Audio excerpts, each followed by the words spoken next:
Good morning, students. Welcome to our channel, The Boot Study. तो last day हम लोग periodic classification of elements में Mendeleev's periodic table को complete कर चुके थे। आई होप आपको वहां तक सब कुछ समझ में आ गया होगा। तो अब इसके आगे हम लोग, जैसा कि नेक्स्ट क्लास में बताया था, मॉडर्न पीरियोडिक टेबल स्टार्ट करने जा रहे हैं। मॉडर्न पीरियोडिक टेबल जो कि आज भी हम लोग रिसेंटली या फिर आगे भी यूज करते रहेंगे, क्योंकि इसमें सबसे कम डिमेरिट्स था और ये क्लियरली बहुत अच्छा और सिस्टमेटिक अरेंजमेंट है। मेरिट्स में डिस्कस करेंगे इसमें कि क्या क्या इसके एडवांटेजेस हैं, लेकिन सबसे लास्ट में और अब हम लोग पढ़ने जा रहे हैं मॉडर्न। तो आखिर मेंडलीव से मॉडर्न ये कन्वर्जन कैसे हुआ, किस प्रोसेस के थ्रू हुआ और क्यों अचानक से ट्रेंड में क्यों चेंज हो गया। तो इसके लिए सबसे पहले आपको जानना पड़ेगा कि मेंडलीव तक हम लोग जो बेसिस यूज करते थे एलिमेंट्स को क्लासिफाई करने का और उसको अरेंज करने का, वो एटॉमिक मास होता था, एटॉमिक वेट होता था। लेकिन मॉडर्न के टाइम से अब ये ट्रेंड चेंज होकर के एटॉमिक नंबर पे बेस्ड हो गया। इट मींस अब जो अरेंजमेंट है एलिमेंट्स का, it is not based on atomic mass but it is based on atomic number. तो आखिर ये चेंज क्यों हुआ, किसने किया, सबसे पहले ये जानते हैं। ये चेंज जो हुआ ये दूसरे साइंटिस्ट मोजली ने किया था। क्या नाम था उनका? हेनरी मोजली। ठीक है, तो सबसे पहले हम लोग क्या करेंगे, आज पढ़ेंगे हेनरी मोजले ने आखिर ऐसा क्या किया। क्योंकि ऐसा तो है नहीं कि उनको रात में सपना आया था कि मास मत यूज करो, एटॉमिक नंबर यूज करो। ऐसा नहीं होता है। हर चीज साइंस में जो भी आप लोग पढ़ रहे हैं वो एक्सपेरिमेंटली प्रूव्ड होता है। तो आखिर ऐसा कौन सा एक्सपेरिमेंट किया, या पूरा एक्सपेरिमेंट डिटेल में नहीं भी पढ़ेंगे तो उनके ऑब्जर्वेशंस को डिटेल में पढ़ेंगे और उसके बाद आगे बढ़ेंगे कि इस पे ज्यादा बेटर अरेंजमेंट कैसे बन पाया। तो आइए मोजले के एक्सपेरिमेंट को देखते हैं। तो आइए अब पढ़ते हैं मोजले का एक्सपेरिमेंट। तो हेनरी मोजली जो कि एक इंग्लिश फिजिसिस्ट थे, वो 1913 में एक्सपेरिमेंट करते हैं। उस एक्सपेरिमेंट में उन्होंने क्या किया, उस एक्सपेरिमेंट में उन्होंने टोटल 38 एलिमेंट्स को इन्वेस्टिगेट किया। क्या इन्वेस्टिगेट किया? तो उन 38 एलिमेंट्स को, मींस एल्यूमिनियम से लेकर के गोल्ड तक, यहां से एल्यूमिनियम से लेकर के गोल्ड तक सभी एलिमेंट्स के स्पेक्ट्रल लाइंस को स्टडी किया और उन स्पेक्ट्रल लाइंस के फ्रीक्वेंसी को उन्होंने मेजर किया along with atomic mass and atomic number. तो जब वो मेजर कर रहे थे स्पेक्ट्रल लाइंस का रिलेशनशिप एटॉमिक मास और एटॉमिक नंबर से, तो उन्हें एक बहुत यूनिक चीज दिखाई दी। वो क्या दिखाई दी? आपको इस ग्राफ से दिख रहा होगा कि जब एटॉमिक मास को हम लोग एक्स एक्सिस पे रखते हैं और फ्रीक्वेंसी ऑफ स्पेक्ट्रल लाइंस को वाई एक्सिस पे रखते हैं, बेसिकली इसका रूट रखा है, वो मैथमेटिकल रिलेशन के कारण है। लेकिन जब फ्रीक्वेंसी और मास का हम लोग कर्व बनाते हैं तो ये देखिए एक कर्व बनता है। ऐसा क्यों बना?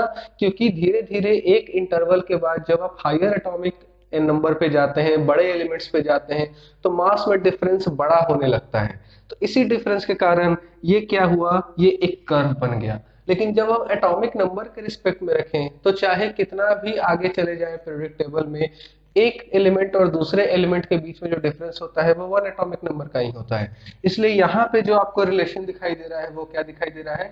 स्ट्रेट लाइन दिखाई दे रहा है। अब इतना तो आप लोग मैथमेटिक्स में जानते ही होंगे कि किसी भी इक्वेशन में, किसी भी फंक्शन में अगर स्ट्रेट लाइन है तो वो एक ज्यादा सिस्टमेटिक फंक्शन है, वो एक ज्यादा एक दूसरे पे डिपेंडेंट फंक्शन है। डायरेक्टली प्रोपोर्शनल वाला रिलेशन वहां ज्यादा अच्छे से अप्लाई होता है with respect to this curve. तो इसी कारण से इसी चीज को बेसिस बना करके मोजली ने क्या कहा कि atomic number is better fundamental property या better fundamental parameter then atomic mass. और इसी चीज को ध्यान में रख करके उन्होंने आगे अपना लॉ दे दिया। ठीक है, तो अभी मैंने जो बातें कही वो सारा कुछ बोर्ड पे लिखा है, इसे नोट डाउन कर लीजिए। हाँ, और एक ये रिलेशन आपके रेफरेंस के लिए दे दिया है, क्योंकि कई बार बुक में या ऑब्जेक्टिव एग्जाम में हो सकता है कि आ जाए कि आखिर मोजली ने ये जो प्रूव किया कि ये डायरेक्टली प्रोपोर्शनल है, कौन सा इक्वेशन यूज करके प्रूव किया था। तो वो इक्वेशन था रूट अंडर फ्रीक्वेंसी, ये फ्रीक्वेंसी का सिंबल है म्यू, और root under frequency is equal to A into Z minus B. यहाँ पे ए और बी कांस्टेंट है, जेड हमारा एटॉमिक नंबर है और एटॉमिक मास को तो ए से रिप्रेजेंट किया ही जाता है।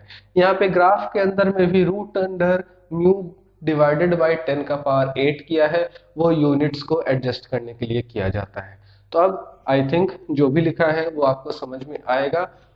ना समझ में आए कमेंट्स में आप पूछ सकते हैं, इसको नोट डाउन कर। तो इसका मतलब क्या है? इसका मतलब the physical and chemical properties of elements are functions of their atomic number. यही है हमारा मोज़ले का पीरियोडिक लॉ। आइए इसको लिख लेते हैं। तो जैसा कि अभी कहा था, physical and chemical properties of elements are periodic function of their atomic number. तो ये तो मेंडलीव का मोज़ले का पीरियोडिक लॉ है। इसके बाद हम लोग क्या पढ़ते हैं? इसके बाद हम लोग पढ़ते हैं कि आखिर अरेंजमेंट कैसे किया। तो बस अरेंजमेंट पिछली बार एटॉमिक मास के रिस्पेक्ट में किया था, increasing order of atomic mass. इसमें क्या किया है? इसमें किया है increasing order of atomic number के बेसिस पे एलिमेंट्स को अरेंज किया है मॉडर्न पीरियोडिक टेबल में। लेकिन बहुत बार लोगों के मन में ये कंफ्यूजन रह जाता है, क्योंकि हम लोग पढ़ाते हैं मोज़ली ने एक्सपेरिमेंट किया और मोज़ली ने ही मॉडर्न पीरियोडिक लॉ दिया था, लेकिन मॉडर्न पीरियोडिक टेबल डेवलप किया था बोर एंड ब्यूरी ने। इसका कारण आपको समझ में आएगा। इसका कारण ये है कि बोर ब्यूरी स्कीम या फिर बोर ब्यूरी इलेक्ट्रॉनिक कॉन्फ़िगरेशन हम लोग पढ़ते हैं, KLMN। तो जब वो लोग इलेक्ट्रॉनिक कॉन्फ़िगरेशन उन्होंने ही दिया था, और उसी इलेक्ट्रॉनिक कॉन्फ़िगरेशन के बेसिस पे तो ये एटॉमिक नंबर पे अरेंज किया गया है। क्योंकि हर एक एटम में एक एलिमेंट और दूसरे एलिमेंट मॉडर्न पीरियोडिक टेबल में डिफरेंस क्या होता है? एक इलेक्ट्रॉन का। वो एक इलेक्ट्रॉन क्यों आ रहा है? क्योंकि वैलेंस शेल में एक इलेक्ट्रॉन ऐड होते जा रहा है। ये सारा कुछ बताया किसने था? बोर और ब्यूरी ने बताया था। इसी कारण से बोर और ब्यूरी ने जब ये सारा कुछ बताया और मोज़ली ने उसी वक्त मॉडर्न पीरियोडिक लॉ दे दिया, तब जाके मॉडर्न पीरियोडिक टेबल का कंस्ट्रक्शन हुआ। और वो कंस्ट्रक्शन ये 4 साइंटिस्ट ने मिलकर के किया था। मोज़ली ने पीरियोडिक टेबल बनाया नहीं था, सिर्फ लॉ दिया था। इन चारों साइंटिस्ट ने ये टेबल बना करके दिया, टेबल को डेवलप किया। तो क्वेश्चन अगर आए who gave the modern periodic law? Moseley. लेकिन क्वेश्चन अगर आए who developed the modern periodic table? Then ये चारों होंगे। हो सकता है इसमें से किसी एक का नाम दे या फिर चारों का ही नाम दे दे, तो ये करेक्ट आंसर होगा। मोज़ली करेक्ट आंसर नहीं होगा। तो इस चीज को नोट डाउन कर लीजिए। आई थिंक नोट डाउन कर लिया होगा। तो अब ये इंट्रोडक्शन था मॉडर्न पीरियोडिक टेबल का कि आखिर लॉ कहाँ से आया और एलिमेंट्स किस तरीके से अरेंज करते हैं, किसने टेबल डेवलप किया और किस बेसिस पे सारे एलिमेंट्स को अरेंज करें। कैरेक्टरिस्टिक्स थे मॉडर्न पीरियोडिक टेबल के। तो आइए सबसे पहले देखते हैं क्या कैरेक्टरिस्टिक्स है मॉडर्न पीरियोडिक टेबल के। तो ये है हमारे characteristics for the modern periodic table. तो बहुत ही क्लियर है और आई थिंक आप लोगों ने पीरियोडिक टेबल तो जरूर ही देखा होगा। पीरियोडिक टेबल में कुछ वर्टिकल कॉलम्स होते हैं और कुछ हॉरिजॉन्टल रोज होते हैं। तो जो वर्टिकल कॉलम होता है उसे हम लोग ग्रुप्स कहते हैं और जो हॉरिजॉन्टल रोज होता है उसे हम लोग पीरियड्स कहते हैं। तो ऐसे टोटल 18 वर्टिकल कॉलम्स हैं तो 18 ग्रुप्स प्रेजेंट हैं और 7 हॉरिजॉन्टल रोज हैं तो 7 पीरियड्स प्रेजेंट हैं। बहुत ही सिंपल पॉइंट है। इसके बाद नेक्स्ट आपको क्या दिखता है? नेक्स्ट है हमारा कि एलिमेंट्स ऑफ ग्रुप 1 2, लगातार नहीं बोलना है, 1 2, उसके बाद 13 to 17, 1 2,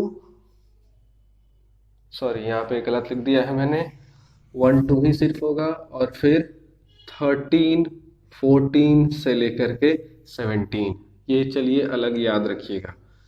1 2 3 4 नहीं है, 1 2 13 से लेकर के 17, इसे क्या कहते हैं? नॉर्मल एलिमेंट्स या रिप्रेजेंटेटिव एलिमेंट्स। क्यों कहते हैं? ये आपको एटॉमिक स्ट्रक्चर में भी बताया था, क्योंकि ये एलिमेंट्स के लास्ट इलेक्ट्रॉन कहाँ जाते हैं? S और P, S सबशेल और P सबशेल में जाते हैं। ये 1 2 और 13 to 17 या फिर 18 इनके एलिमेंट्स के लास्ट इलेक्ट्रॉन। इसी कारण से इन्हें नॉर्मल या रिप्रेजेंटेटिव भी कहा जाता है, क्योंकि ये नॉर्मल रिएक्शंस करते हैं। लेकिन अब बीच का जो बच गया, कौन सा बच गया? 3 से लेकर के 12 है कि नहीं। अब ये 3 से लेकर के 12, ये जो 10 ग्रुप बच गया, इसके एलिमेंट्स को ट्रांजिशन एलिमेंट्स कहते हैं। क्यों ट्रांजिशन एलिमेंट्स कहते हैं? क्योंकि इन सभी एलिमेंट्स के जो लास्ट इलेक्ट्रॉन है वो लास्ट इलेक्ट्रॉन डी सबशेल में जाते हैं और डी सबशेल के अंदर में ट्रांजिशन होता है इलेक्ट्रॉन्स का, और इसी ट्रांजिशन के कारण इन एलिमेंट्स को भी ट्रांजिशन एलिमेंट्स कहते हैं। तो आई थिंक क्लियर होगा। 1 2 13 to 17 नॉर्मल या रिप्रेजेंटेटिव एलिमेंट, और फिर 3 से लेकर के 12 ट्रांजिशन एलिमेंट। उसके बाद आप लोगों को यहाँ पे क्या दिखेगा, उसके बाद आप लोगों को दिखेगा कि elements from z is equal to 58 to 71। Note कीजिएगा, element from z is equal to 58 to 71 और किसके बाद लैंथनम। दूसरा एक ये नोट करने वाली चीज है 58 टू 71 इन एलिमेंट्स को, और ये एलिमेंट्स किसके बाद आते हैं, इट मींस लैंथनम का नंबर क्या होगा, ये होगा 57। तो ये 57 नंबर पे लैंथनम एलिमेंट्स है, इसके बाद 58 टू 71 आता है। इन्हीं एलिमेंट्स को हम क्या कहते हैं, rare earth element. Rare earth element या फिर लैंथेनॉइड्स भी कहा जाता है इसे, ठीक है। तो लैंथनम के बाद आ रहा है इसीलिए लैंथेनॉइड, बहुत इजी है। और एटॉमिक नंबर भी लैंथनम के बाद 58 से प्लस 14 एलिमेंट्स होंगे इसके अंदर में, काउंट कर लीजिए 58 टू 71। और इसी तरीके से जैसा कि यहाँ किया, अब एलिमेंट कहां से 90 से लेकर के 103, और ये किसके बाद आएंगे, एक्टिनियम। तो लैंथनम के बाद आया लैंथेनॉइड कहा, एक्टिनियम के बाद आएगा तो एक्टिनॉइड्स कहेंगे। ये भी 14 एलिमेंट्स है, इसको ध्यान से देख लीजिए। इसके बाद नेक्स्ट आता है कुछ नेम्स है, ये नेम्स बता रहे, कैरेक्टरिस्टिक्स में ये सब तो आएगा। अब 5th नंबर पे आएगा कि 11 एलिमेंट्स का ग्रुप जो कि यूरेनियम के बाद आता है, उसे हम क्या कहते हैं, उसे हम कहते हैं ट्रांस यूरेनिक्स। क्या कहते हैं, ट्रांस यूरेनिक्स। और ये ट्रांस यूरेनिक एलिमेंट्स जो है वो किस नेचर को शो करते हैं, वो सभी के सभी रेडियो एक्टिव एलिमेंट्स होते हैं, रेडियो एक्टिविटी शो करते हैं। तो ये 5 बेसिक प्रॉपर्टीज है, और भी प्रॉपर्टीज हम लोग डिस्कस करेंगे। आइए इस चीज को पहले नोट कर लीजिए। चलिए नोट कर लिया होगा तो आगे देखते हैं। तो ये उसके बाद और सबसे लंबा प्रॉपर्टी जैसे कि आपको दिख रहा है, ये क्या बता रहा है, ये एक तरीके से बहुत ही इंपॉर्टेंट है, क्योंकि क्वेश्चंस में डायरेक्टली क्या देता है, क्वेश्चन में डायरेक्टली देता है alkali metal, alkali earth metal, pnictogens, chalcogens, halogens और नोबल गैसेस तो आप लोग जानते हैं। तो इन वर्ड्स के कारण ये बहुत ही ज्यादा इंपॉर्टेंट हो जाता है, आपको जानना पड़ेगा कि जब ये वर्ड्स लिखा है तो इसका मतलब क्या है। तो देखिए दरअसल होता क्या है, जैसा कि आपको पहले ही बताया था, एक ग्रुप के अंदर में सेम केमिकल प्रॉपर्टीज वाले एलिमेंट्स को रखा गया। अब सेम केमिकल बिहेवियर होने के कारण उनको एक सेम केमिकल फैमिली कहा जाता है।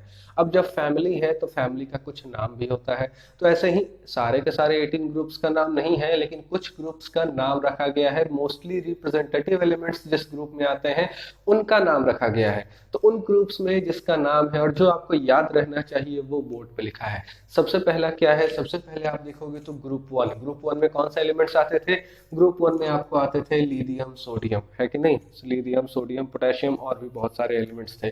तो इन एलिमेंट्स के ग्रुप को क्या कहते हैं, अल्कली मेटल्स कहते हैं। वैसा भी आप लोग जानते होंगे अल्कली का मतलब क्या होता है, ऐसे बेसिस जो कि डिसॉल्व हो जाते हैं वाटर में। तो इनसे जो बेस बनेगा वो हमेशा ही वाटर में डिसॉल्व हो जाएगा। सेकंड क्या है, ग्रुप 2, ग्रुप 2 का मतलब बेरिलियम, मैग्नीशियम, कैल्शियम वाला ग्रुप, इनको अल्कली अर्थ मेटल कहते हैं। अल्कली अर्थ मेटल क्यों कहते हैं, क्योंकि deep inside the earth mines में हमको मिलते हैं ये सारे एलिमेंट। मैग्नीशियम, कैल्शियम आप लोग सुने ही होंगे, मैग्नीशियम का माइंस, कैल्शियम का माइंस, मिनरल से हम लोगों को ये मिलता है। और ये भी अल्कली का फॉर्मेशन करता है, तो अर्थ से मिला, अल्कली का फॉर्मेशन किया, अल्कली अर्थ मेटल्स, ठीक है। उसके बाद group 15, group 15 constitute nitrogen, phosphorus, ये वाला ग्रुप। अब नाइट्रोजन फास्फोरस वाले ग्रुप को निक्टोजेंस कहते हैं। निक्टोजेंस का मतलब क्या होता है कि ये टॉक्सिक है। नाइट्रोजन फास्फोरस इस ग्रुप में जो एलिमेंट्स हैं वो टॉक्सिक हैं और इट कैन कॉज डेथ, इसलिए इनको निक्टोजेंस कहा जाता है। आगे और भी इसी तरीके से ट्रेंड चल रहा है। 16 वाले को ऑक्सीजन, सल्फर, ये वाला ग्रुप है और इसको चैल्कोजेंस कहते हैं। फिर ग्रुप 17 है फ्लोरीन, क्लोरीन, ब्रोमीन, आयोडीन वाला ग्रुप, इसको हैलोजेंस कहते हैं। और 18 जो कि हीलियम नियॉन वाला ग्रुप है, इसको तो इनर्ट गैस या फिर नोबल गैस कहते ही हैं। तो इसको एक बार नोट डाउन कर लीजिए और साथ ही इसको जरूर याद रखिएगा, ये बहुत ही काम की चीज है। हमेशा ही फैमिली दे देता है एलिमेंट्स लिखने के बजाय, वो इनडायरेक्टली आपका टेस्ट भी कर लेता है कि आपको इस फैमिली के बारे में मालूम है या नहीं है। इसको नोट डाउन कर लीजिए। नेक्स्ट आप देख सकते हैं, अभी हम लोगों ने ग्रुप्स की बात की, तो नेक्स्ट पीरियड्स का बात करना है। तो पीरियड्स में हालांकि ऐसा कोई नाम नहीं होता है, लेकिन फिर भी पीरियड से रिलेटेड क्वेश्चन आते हैं। तो आखिर कैसे क्वेश्चन आते हैं, तो बहुत ही सिंपल, बहुत ही लॉजिकल क्वेश्चन आते हैं कि इस पीरियड में कितने एलिमेंट्स हैं या फिर इस पीरियड का नाम क्या है। तो नाम ऐसा कुछ एलिमेंट्स के नाम पर या कोई लॉजिकल नेम नहीं है, उसके लेंथ पे नाम है। कैसा है, जैसे कि फर्स्ट पीरियड की बात करें तो सिर्फ 2 एलिमेंट होता है, तो फर्स्ट एलिमेंट है, सॉरी फर्स्ट पीरियड है, फर्स्ट पीरियड में 2 एलिमेंट है और नंबर वाइज ही देखेंगे तो ये सबसे छोटा है, इसलिए इसको क्या कहते हैं, शॉर्टेस्ट पीरियड कहते हैं। सिमिलरली सेकंड में 8 एलिमेंट्स हैं, इसको शॉर्ट पीरियड कहते हैं। थर्ड में भी 8 है, इसको भी शॉर्ट कहते हैं। थर्ड में सॉरी फोर्थ में 18 हो जाता है तो इस 18 में लॉन्ग कहते हैं इसे। उसी तरीके से फिफ्थ में भी 18 एलिमेंट्स ही होते हैं, इसे भी लॉन्ग कहते हैं। और सिक्स्थ में 32 एलिमेंट्स होते हैं, इसलिए ये हमारा लॉन्गेस्ट पीरियड है। तो क्वेश्चन क्या आता है कि शॉर्टेस्ट पीरियड किसे कहा जाता है और लॉन्गेस्ट पीरियड किसे कहा जाता है। शॉर्ट लॉन्ग नहीं आता है क्योंकि दो ऑप्शन है, लेकिन शॉर्टेस्ट और लॉन्गेस्ट किसे कहा जाता है ये याद रखना है, क्योंकि जो हमारा 7th है वो अभी इनकम्प्लीट है। ठीक है, तो इसको नोट डाउन कर लीजिए। तो आइए अब हम देखते हैं कि नेक्स्ट प्रॉपर्टी क्या है। नेक्स्ट प्रॉपर्टी है कि पूरे के पूरे पीरियोडिक टेबल को हमने 4 अलग अलग ब्लॉक्स में डिवाइड किया है। अब ये 4 अलग अलग ब्लॉक्स में डिवाइड किस बेसिस पे किया, तो ये इलेक्ट्रॉनिक कॉन्फ़िगरेशन के बेसिस पे किया है। तो लास्ट इलेक्ट्रॉन, हमारा जो लास्ट इलेक्ट्रॉन है इलेक्ट्रॉनिक कॉन्फ़िगरेशन में, किसी एलिमेंट का भी जब इलेक्ट्रॉनिक कॉन्फ़िगरेशन लिखते हैं उसका लास्ट इलेक्ट्रॉन जिस ऑर्बिटल या फिर जिस सबशेल में जाकर के रिसाइड करता है, जिस ऑर्बिटल या जिस सबशेल को ऑक्युपाई करता है, उसी के बेसिस पे हम उसका ब्लॉक डिसाइड करते हैं। अगर वो इलेक्ट्रॉन s ऑर्बिटल में जाता है तो वो s ब्लॉक में आएगा, जैसा कि हाइड्रोजन, हीलियम, सॉरी हाइड्रोजन या फिर सोडियम, पोटेशियम, इन सभी का होता है। या फिर अगर वो p ऑर्बिटल में जाता है, जैसे कि कार्बन, ऑक्सीजन, फ्लोरीन, इन सभी का, तो ये p में जाएगा। फिर अगर वो इलेक्ट्रॉन चला जाता है d के अंदर, for example zinc, chromium, manganese, ये सारा कहाँ जाएगा, डी सबशेल में चला जाता है उसका लास्ट इलेक्ट्रॉन। और लास्टली जो अभी बात किए थे एक्टिनाइड्स और लैंथेनाइड्स की, तो लैंथेनाइड्स और actinides that is atomic number 58 to 71 या फिर 91 to 103, ये सारा का सारा कहाँ जाता है, एफ ऑर्बिटल में जाता है, इसीलिए वो एफ ब्लॉक में। तो ये एक रफ स्केच है। रफ स्केच में आप देखिएगा तो ये जो पहला ग्रुप और दूसरा ग्रुप है, ये पहला और दूसरा ग्रुप ये क्या कंस्टिट्यूट करता है, ये कंस्टिट्यूट करता है एस ब्लॉक। उसी तरीके से group number 3 to group number 12 ये क्या आता है, ये आपका कंस्टिट्यूट करता है डी ब्लॉक। फिर 13 टू 18 ये जो ग्रुप्स हैं ये किस में आते हैं, ये आते हैं पी ब्लॉक में। और लास्टली एक्टिनाइड्स और लैंथेनाइड्स वो आते हैं एफ ब्लॉक में। अगर पीरियड वाइज देखा जाए तो वो 6 और 7th पीरियड में आएंगे। और यहाँ पे तो डी ब्लॉक में देखेंगे तो वो बस 2 बॉक्स ऑक्युपाई करेगा, तो इसलिए इसका ग्रुप नहीं कहते हैं। और अगर ग्रुप कहेंगे तो ये किस ग्रुप में आएगा, ये आपका होमवर्क है, इसको जरा सोचिएगा, वैसे नेक्स्ट क्लास में हम जरूर बताएंगे। तो ये क्या है, ये हमारा है सारे के सारे कैरेक्टरिस्टिक्स जो कि शॉर्ट में देख लिया। इसके बाद इन डिटेल इन सभी ब्लॉक्स को भी पढ़ना है। ये चैप्टर कुछ ज़्यादा लंबा है, इन सभी ब्लॉक्स को इन डिटेल पढ़ेंगे। फिर पीरियोडिक ट्रेंड्स को पढ़ेंगे कि आखिर पीरियोडिक प्रॉपर्टी कैसे चेंज होता है। ठीक है, तो ये सारा कुछ पढ़ना है, एक लेक्चर में करेंगे, बहुत लंबा होगा, आपको भी बोर होगा। अपने ज़रूरत के अकॉर्डिंग आप वीडियो सर्च करके उसको पढ़ सकते हैं। तो ये था हमारा topic characteristics of modern periodic table, अभी ख़त्म होता है। फिर से आपको बता रहे हैं, अगर आपको ज़रूरत हो तो इसका हम जो क्लास में बोर्ड पे लिखते हैं इसका पीपीटी क्रिएट करके फेसबुक पेज पे अपलोड कर देंगे। अगर आपको चाहिए तो आप कमेंट्स करना, उसके बाद ही हम ये क्रिएट करेंगे, अभी क्रिएटेड नहीं है। और कोई भी प्रॉब्लम हो, आपको कोई भी डाउट हो तो आप कमेंट सेक्शन में ज़रूर पूछ सकते हैं। मुझे जैसे ही वो कमेंट्स दिखेगा हम उसका आंसर ज़रूर करेंगे। तब तक के लिए पढ़ते रहिए, चैनल से बने रहिए। Thank you and bye.